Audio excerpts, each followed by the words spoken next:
Shalom, shalom, shalom, shalom, peuple de Dieu. On est là, nous sommes là, nous sommes là. Donc, bienvenue sur votre chaîne d'inspiration, la chaîne qui vous donne de la parole pure, une parole fraîche et sans tricage. Si vous êtes là pour la toute première fois, bien aimé, je vous prie de cliquer le bouton d'abonnement en bas de l'écran, en rouge, un bouton rouge qui est écrit abonner ou encore subscribe en anglais. C'est là où vous serez vraiment abonné. Mettez des likes, partagez et vous savez, c'est gratuit. Quand vous recevez quelque chose gratuit et délivré aussi gratuitement parce que c'est ça, la parole nous recommande de partager la bonne nouvelle gratuitement. C'est comme ça que nous serons tous bénis de la part du Seigneur.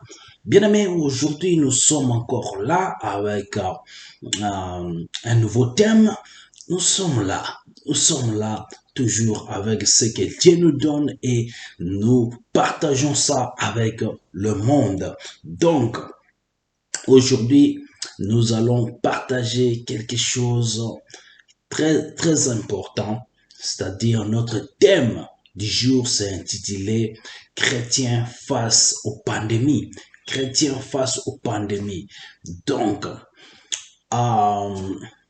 mais bien avant cela, nous allons d'abord invoquer notre Père céleste pour qu'il soit le maître pendant ce moment que nous allons partager ensemble. Prions, bien-aimés. Tendre Père, nous te disons merci, nous te bénissons parce que tu es le roi des rois, tu es le tout-puissant, tu es unique à ton genre. Père, merci pour cette journée que tu as grandement bénie. Merci pour la communion, Seigneur, avec mes frères et mes sœurs. Seigneur, nous abandonnons cette mission entre tes saintes mains. Tout le monde qui nous suit, quiconque qui est connecté, Seigneur, que le Saint-Esprit puisse les enseigner davantage, que Père, ta bénédiction se répande sur la vie de tout et chacun de Seigneur, et quiconque prendra, Seigneur, le soin de partager cette bonne nouvelle, Père, je prie que tu puisses t'occuper de lui ou bien d'elle, Seigneur, que leur grenier ne puisse manquer de rien au nom de Jésus-Christ de Nazareth. Amen. Ah, bien-aimé, voilà, nous sommes là, nous sommes là, nous sommes là avec joie parce que nous voulons partager de la part du Seigneur. Et vous tous qui êtes connectés, nous vous bénissons. Et tous ceux qui sont abonnés, vraiment, nous sommes très fiers de vous et nous prions pour vous. Et il y aura une émission là où nous allons vraiment dédier ça pour vous parce que vous êtes le pilier vraiment. Merci pour les gens du Canada qui se sont abonnés. Merci pour les gens des États-Unis. Merci pour les gens de l'Afrique du Sud. Merci pour les gens qui sont au Congo et merci pour les gens qui sont à Nairobi. Nous sommes très fiers de vous. Vous ne savez pas ce que vous représentez. Vous représentez toute une multitude de gens. Mais vous êtes là, vous avez accepté de commencer cette chaîne avec nous parce que vous voulez vous voulez participer à l'évangélisation que nous sommes en train de faire. Merci, que Dieu vous bénisse et soyez fervents là où vous êtes. Sachez que nous vous portons à cœur. Alléluia. Que vous soyez bénis. Prochainement, on va commencer à citer vos noms. Chaque personne et puis nous prions pour vous. Chaque personne et puis nous prions pour vous. Et c'est comme ça. Et si vous voyez qu'il y a un cas spécial que vous voulez qu'on puisse prier pour ça publiquement, n'hésitez pas de nous écrire et puis nous allons le faire en public. Mais nous sommes là avec vous. Bien aimé, aujourd'hui, nous avons un thème, comme je dis, chrétien face aux pandémies. Depuis que le monde a commencé, bien aimé, il y a beaucoup de pandémies, il y a beaucoup de choses, beaucoup de maladies, beaucoup d'épidémies. Mais c'est quoi la réponse des chrétiens face aux pandémies? de ce monde. C'est ça notre terme de ce soir. Alors nous allons lire nos Bibles. Nous allons lire Matthieu 24, verset 7. Nous avons trois livres que nous allons lire ce soir. Mais nous commençons par Matthieu 24, verset 7. Qu'est-ce que Matthieu 24 et le 7e verset nous dit? Matthieu 24, 7 nous dit ceci. Une nation s'élèvera contre une nation, et un royaume contre un royaume, et il y aura en divers lieux des famines et des tremblements de terre. Alléluia. Ça, c'est Matthieu 24, 7. Maintenant, lisons encore Lamentation de Jérémie. Lamentation de Jérémie, chapitre 3, verset 37. Écoutez ce que Lamentation nous dit. Lamentation de Jérémie. Lamentation de Jérémie. Lamentation, nous sommes là. Ok, Lamentation, verset 3, chapitre 3 plutôt, verset 37. Écoutez ce que la Bible dit. Qui dira qu'une chose arrive sans que le Seigneur l'ait ordonné? Vous avez écouté. Qui dira qu'une chose arrive sans que le Seigneur l'ait ordonné? C'est une question. Notre troisième livre, c'est 2 Pierre 3.9. 2 Pierre 3.9. Deuxième épître de Pierre, chapitre 3, verset 9. Donc, 2 Pierre 3, 9. La Bible nous dit ceci. Le Seigneur ne tarde pas dans l'accomplissement de la promesse, comme quelques-uns le croient, mais il use de patience envers vous, ne voulant pas qu'aucun périsse, mais voulant que tous arrivent à la repentance. Bien-aimés, nous avons lu la Bible, ça c'est la parole de Dieu. Ça c'est la parole de Dieu. Rien qu'avec la parole, tout est clair. Mais par la grâce, avec l'aide du Saint-Esprit, que dirais-je maintenant? Je pense avec ça, on peut même fermer la Bible et on prie seulement et puis on se revoit plus tard. Mais voyons voir ce que le Saint-Esprit veut nous dire aujourd'hui. Bien aimé, nous connaissons tous l'année 2020 vers le mois de mars. Nous avions tous assisté au bouleversement du monde entier dû à un virus microscopique dont l'effet dévastateur sur la santé de quelqu'un ou encore, okay, mettons ça comme ça, sur la santé et l'économie est bien supérieur à celui d'une puissance, d'une armée la plus forte du monde, bien-aimé.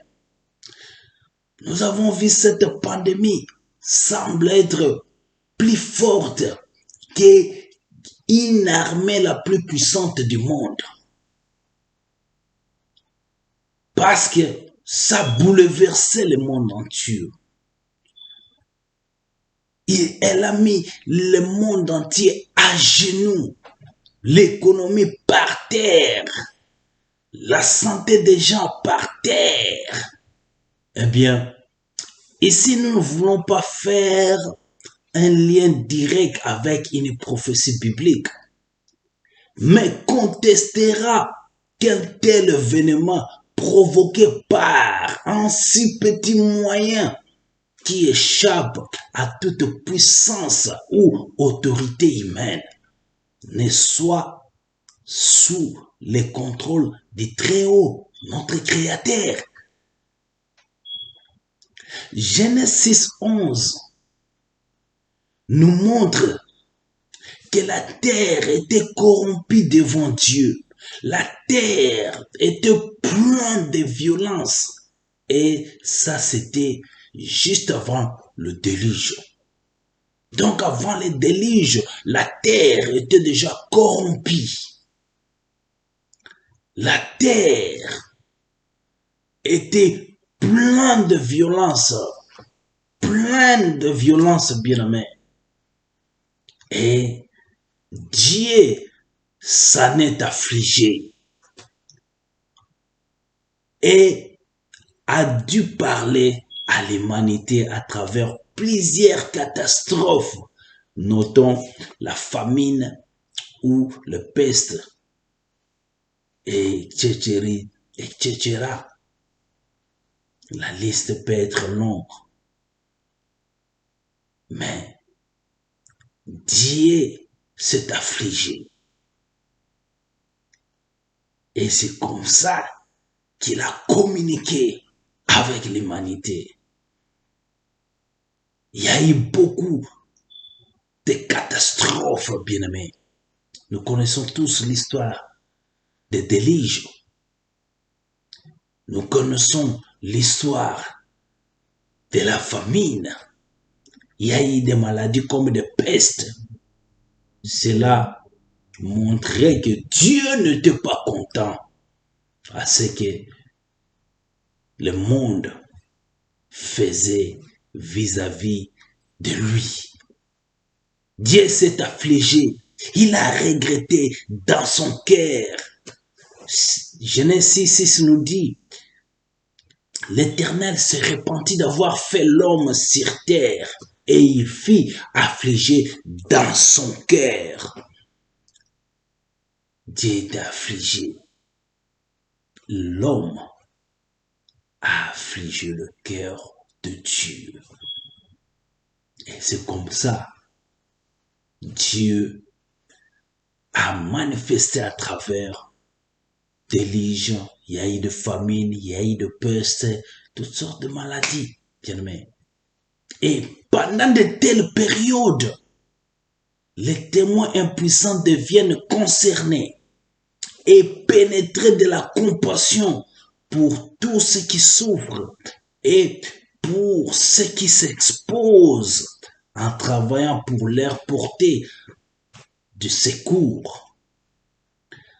Monte-t-il en nous un cri de révolte contre Dieu? Ça, c'est la question qui nous est posée. Pendant de telles choses, pendant de telles pandémies, pendant des liges, est-ce qu'il y a des cris qui montent en nous pour voir que non? Est-ce que Dieu nous aime vraiment? Y a-t-il des cris de révolte contre Dieu? Que Dieu nous a abandonnés? Pourquoi doit-il autoriser la mort de si grand nombre de gens?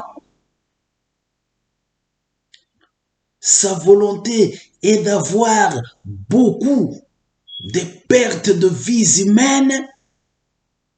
Beaucoup de questions nous passent en tête, bien-aimés. D'où nous avons besoin d'être éclairés par la parole de Dieu. Alors, lisons Jérémie 29, Jérémie 29, 11. Jérémie, chapitre 29, verset 11. Nous connaissons ça. On peut lire ça par cœur, parce que nous connaissons. Si nous tournons la Bible, c'est pour confirmer. C'est pour confirmer que cela ne vient pas de moi, ça vient de la parole. Jérémie 29, 11 nous dit ceci, car je connais les projets que j'ai formés sur vous, dit l'Éternel. Projet de paix et non de malheur, afin de vous donner un avenir et de l'espérance. Voilà. Voilà. C'est clair, bien-aimé.